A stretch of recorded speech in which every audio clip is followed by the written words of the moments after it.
Hola amigos, ¿cómo están? Espero que estén bien. Hoy día vamos a hablar de algo histórico, que vamos a hablar sobre los reinados y por qué algunos reyes optaban, a veces de forma vil, conquistar otro reino y a veces con cierto grado de sentido.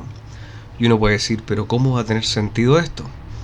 Hay un reino que está quizás en paz, como esperamos o creemos, y viene alguien de la nada, los invade y queda la guerra, y obviamente eso trae cosas negativas. ¿Por qué se hace eso? ¿Y por qué digo que hay un sentido detrás de eso? No van a hacer el mal, sino por qué se genera esto de que los reinados se expanden. Veamos esto. Primero, como sabemos bien, un reinado reúne todo lo que en democracia está, digamos, separado. El presidente no puede mandarse solo. Claro, es el poder ejecutivo, sobre todo en Occidente, pero está el Parlamento, el Congreso.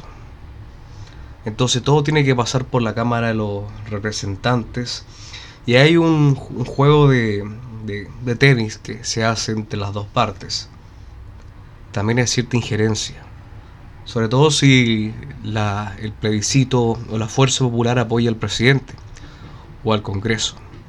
Al final lo más importante aquí son las personas. Pero vamos a este tema en particular. ¿Por qué se está diciendo que en ciertos reinados pasaban esto? Imagínense ustedes, este ejemplo lo pongo mucho cuando hablo de este tema con algunas personas. Usted es un rey o una reina. Entonces, tiene su pueblo bien organizado. Claro, siempre va a haber gente que va a querer hacer un motín, pero digamos que la gran mayoría está con usted. Llega a pasar algo importante en esto, y algo bueno. La natalidad empieza a crecer. Hay más niños, más niñas, más familia. Pero el rey y los asesores de él le dicen rey, reina. ¿Sabe? Está creciendo las personas. Es algo muy bueno. Hay más ciudadanos. Pero pasa algo. Como hay más personas, se están hacinando muchos. Entonces, lo que era mucho espacio, ahora es poco. Entonces, preveemos que a futuro puede generar un peligro. Eso ocurre en muchos países. Por eso es común ver que lugares como en la periferia o islas solitarias, como lo que fue Japón, que está aislado, en un momento de su historia eran tan guerreros. Era la opción que les quedaba. Era algo que sabían de que iban a crecer mucho. Y la gran problemática de los pueblos cuando digamos, se empiezan a perder espacio, las familias empiezan a hacinarse, es esto. Se pierde la privacidad, se genera más irritabilidad, se genera un descontento, y eso recae después al gobierno, al que está, digamos, rigiendo. ¿Qué pasa con esto? El rey puede, digamos, salir muy mal parado. Entonces, ¿qué se puede hacer? A veces la historia ha mostrado que para tener más terreno, más espacio, más fuentes de ingreso y, digamos, aminorar esto, a veces se hacen cruzadas y se ven reinados que tienen, digamos, más espacio, y se crea una guerra. A veces se crea una guerra, o a veces se dan las condiciones que las dos partes se ven igual, y la parte ganadora se queda con el terreno, y obviamente hay algunos códigos invisibles, intangibles, de que cuando se apodera otro reino, a los ciudadanos, digamos, que están ahí no se les trata como esclavos, obviamente. Se les incorpora y se les se les aplica ciertas preferencias, obviamente no autóctonas, pero se les incorpora de alguna u otra forma. Suena bien feo, pero eso ocurre y eso pasa. Si vemos las cosas desde el punto de vista nuestro, vamos a pensar que algo es negativo. Todos deberíamos tener un punto donde podemos vivir y no vivir, pero el ser humano se reproduce, esas cosas ocurren. Otra cosa es tener una natalidad más controlada para que no pase eso. Ahora estamos viendo en muchos países una inmigración masiva, sobre todo ilegal, porque es lo que es. No hay ningún problema que un inmigrante venga. Si viene a contribuir, qué bueno, que venga. Muchos países le han hecho crecer los inmigrantes, pero también decrecer.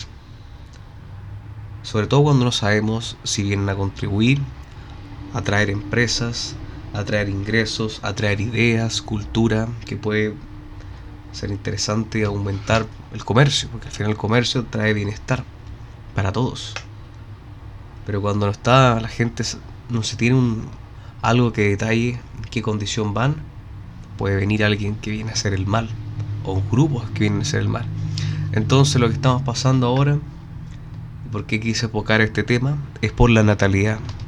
Actualmente, muchos países, por ejemplo en Chile, la natalidad ha bajado tanto que ya la siguiente generación no tiene, digamos, la fuerza para, digamos, continuar por el porcentaje que le requiere.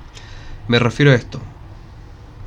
Imagínense que usted compra un container, usted un ministro de agronomía, ministro de economía, y la gente piensa a veces a 2 años, piensa a largo plazo.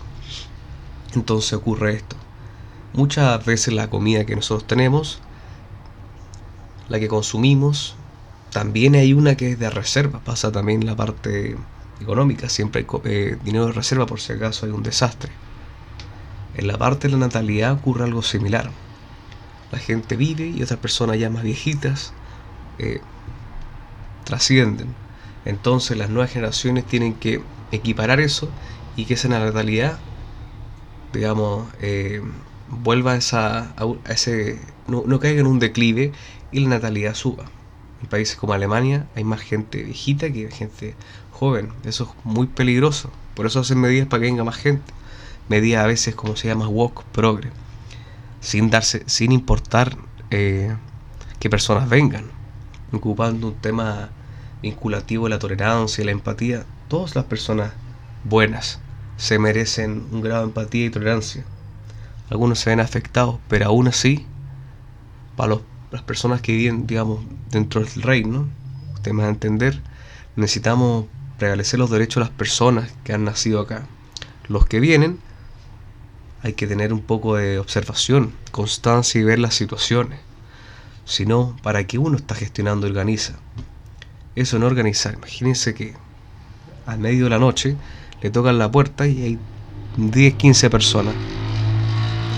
Más de alguno quizá necesita ayuno, o sea, un poco de ayuda. Pero usted tiene todo el derecho de decir quiénes son. Están mis hijos, está mi hija, está mi familia, está mi esposa.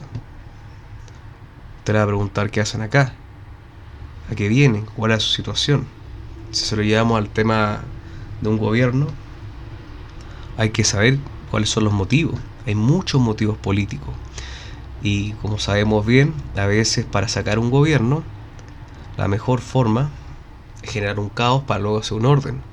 Muchas veces bueno, pero a veces provocado para que la gente pida fuerza militar, que en algunos casos sirve para ordenar, pero a veces puede estar debajo de eso todo un plan para que lo que estaba reinando y que puede haber fabricado esto se ponga como jerarca por mucho tiempo, como pasa con los gobiernos, ustedes saben, más comunistas, que están décadas. Y más que ser de izquierda a derecha, eso es historia, no sueltan el poder. En otro video vamos a hablar de esta ideología, pero en síntesis quería hablar de ese detalle. Por eso hay tantas inmigraciones ilegales. ¿Por qué? Porque están recibiendo dinero de muchos gobiernos para que les dejan entrar. En mi país, China, y el país de Israel está haciendo literalmente el juego del Monopoly con muchos países como es Chile y Argentina. Hay gente muy buena en esos países, muy buena, pero también hay gente que quiere tomarse las cosas. Tenemos que ser buenas personas con los otros, pero tenemos que ser firmes. En otro video también voy a hablar de la paciencia y la tolerancia. Las nuevas generaciones quieren, digamos, abrir las puertas, que no hayan casi puertas, que todos pasen, algo más utópico. Pero la realidad no funciona así. Los reinos, los gobiernos, los imperios que hacen eso no duran. De hecho, el imperio más prolongado, el romano, empezó a decaer por dos cosas: la natalidad. De hecho, por eso están cuadros como el rapto de las Sabinas, que hicieron fiesta y los sabinos vinieron con su esposa y el emperador hizo una señal, hay un cuadro, y se robaron a la esposa para tener más población. Es muy cruel, pero eso pasa. Y lo otro, que ya en vez de tener jerarcas que ayudaran al pueblo, empezó a llegar una oligarquía que empezó a ocupar el incesto y empezaron a salir hijos y hijas, generalmente hijos bien enfermos, hijas también, porque también se puede dar eso, y césares bien corruptos, bien enfermos, y empezaron a pervertir a la gente, porque igual el incesto pervierte biológicamente el cerebro. Y eso hizo que las orgías, la sodomía, ciertas costumbres que tenían las personas con esa derivación familiar, que se hacía de todo, que ya no habían cánones, creara el caos perfecto para que cayera el Imperio Romano. Eso es lo que ocurrió, y eso es lo que puede ocurrir. Por eso no es poco común que se le esté dando un falso empoderamiento al hombre y la mujer en la parte sexual, cuando la parte sexual es la que más necesita límites. Es una llave que gotea siempre y hay que saber llevarla. El jerarca de las decisiones siempre tiene que ser la mente. El corazón siempre tiene que estar palpitando en conjunto a la mente, la razón y la emoción, pero el instinto tiene que ser bien educado y tiene que estar a la par de eso, porque si no, esta ideología, sobre todo los adolescentes o a veces adultos con esa mente todavía, que piensan que están tristes o están ansiosos porque en este mundo les hace falta libertad, pero en realidad no les hace falta libertad, tenemos de hecho demasiada. Yo ahora voy a mandar un Twitter cualquiera, hasta el mismo presidente, ya no existen tantas barreras. Claro, no voy a hacer una injerencia muy grande en el mundo, pero ahora existen. Yo puedo hacer lo que quiera ahora con el computador, puedo navegar, puedo encontrar lo bueno y lo malo en muchas profundidades. Entonces lo que pasa ahora es que hacen falta límites, y esos límites se ven reflejados en este caso, o como vemos en los gobiernos, donde las inmigraciones ilegales ocurren de esta forma. Hay mucha gente de las pandillas que alimentan y generan un ambiente perfecto en gobiernos que hacen esto. ¿Por qué? Porque los gobiernos que fomentan la utopía, generalmente aprovechándose de pueblos o, digamos, comunas muy pobres, de personas que a veces no tienen mucho tiempo o para leer, o para preguntarse las cosas, son personas que están con desesperanza. Y una idea tan utópica lo hace caer en eso. También hay folclore, el entretenimiento también impera eso, lo que hace que una pelea entre clases sociales sea ideal para ellos, que les funcione, mientras que los que escriben esto vienen en ambientes muy elitistas, con mucho dinero. También hay gente que vive con una élite, pero también positiva, pero no van a ser hipócritas. El problema del mal es la hipocresía. Siempre cuando vean hipocresía, ahí están con el mal. Puede haber gente con muy buena situación económica, pero puede ser muy buena. Pueden haber venido desde abajo, desde el medio, o naciendo de ahí, y pueden ser bien buenos. Pero el problema es eso, no nos podemos ver las caras, y este tipo de ideología ocurre eso. Yo quería dar ese ejemplo al principio para detallar esto. Bueno, amigos, amigas también, espero que estén bien. Recuerden suscribirse, este canal está en crecimiento, así que vamos con el video siguiente. Y nada que decir, comenten con respeto, siempre es bueno, porque estamos en una época en donde el respeto a veces solamente va con postulado o prestigio, pero lo más importante que tiene que ser por un ambiente calmado y con argumentos, sobre todo tiene que ser parte. Al final hablamos de cómo fuimos criados. Que estén bien y cuídense. Adiós.